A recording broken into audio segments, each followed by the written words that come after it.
Ahead of the second Democratic primary debate, Senator Elizabeth Warren stumped in New Hampshire. She made stops in Bow and in Derry, talking to supporters and pitching herself as the champion of the working class.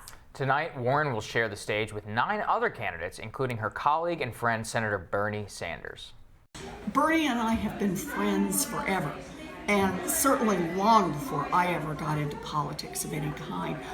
I see the debate in Detroit next Tuesday as a chance to talk about my vision for what's broken in America, that we have a country that's working better and better and better for a thinner and thinner slice at the top and not working for anyone else. Joining us to discuss Senator Warren's visit to New Hampshire and to give his take on the debates is New Hampshire political reporter Paul Steinhauser. He interviewed Senator Warren during her stop in New Hampshire, and he joins us now via Skype. Paul, great to see you. Great to join you guys. Paul, tell us a little bit about what you learned from Senator Warren ahead of the debate tonight.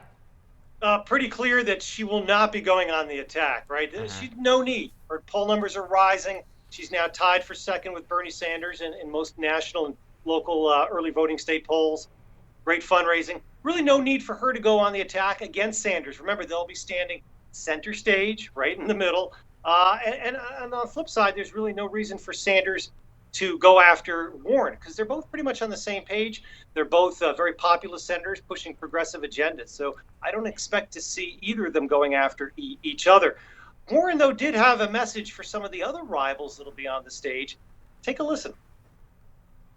This is really about a chance for Democrats to tell America their affirmative vision of what we should be doing in this country.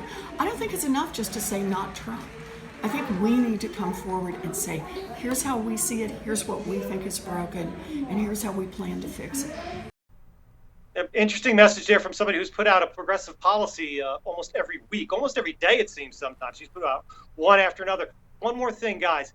I think if you do see some jabs tonight, some punches thrown, it's going to be from some of the more centrist, more moderate, lower-tier candidates on the stage, like former Congressman John Delaney of Maryland and John Hickenlooper, the former Colorado governor. I just spoke with Delaney moments ago, and he said, yeah, he'll be definitely painting a contrast on Medicare for all when it comes to Sanders and when it comes to Warren. Wow. Yeah, I think that's exactly right. Hickenlooper, you got Tim Ryan out there tonight kind of fighting for their political lives. Steve Bullock, who this is his first time on the debate stage, but, you know, has struggled to get attention even though he's a governor of a red state. So I think those are the folks who are going to be throwing some jabs. One thing that I wanted to get your perspective on from New Hampshire is we've been digging into where Warren and where Sanders get their support. Part of why they don't go after each other is because they actually have very different coalitions, even though they're in a similar place on the ideological spectrum.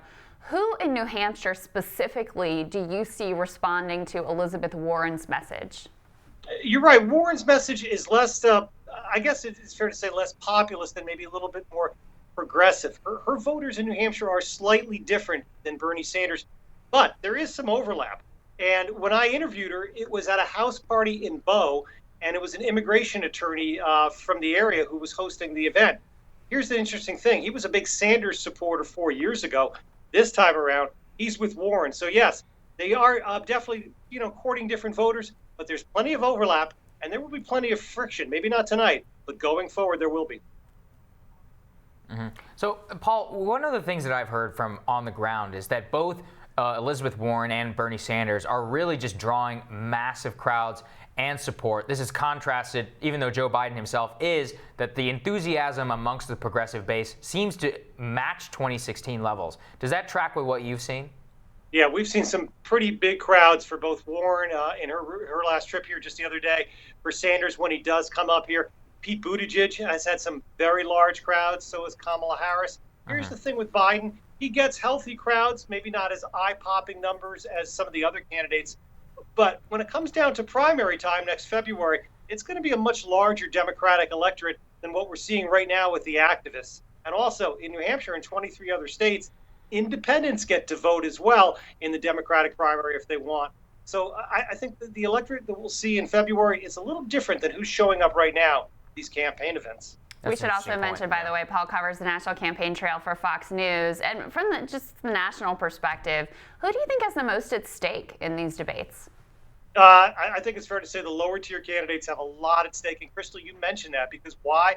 The thresholds will now be rising after this debate for the third and fourth rounds in September and October. Some of these people you're going to see on the debate stage tonight and tomorrow night, they may not be there the next time around. So this is almost do or die for some of these candidates tonight. As you mentioned, a Hickenlooper, a Ryan, a Delaney, maybe even Marianne Williamson. This may be their last shot in front of a large national audience.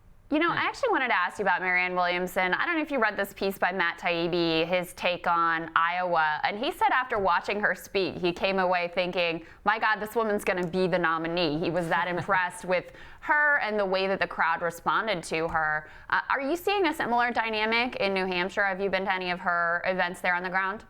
I've been to a bunch of her events. I've had a chance to interview her a couple times in person. And yeah, she's got a lot of devoted followers that really, they keep going from event to event. They're really into her, but it's not just those followers who've probably known her since her, for 20, 25 years when she was a best-selling spiritual author.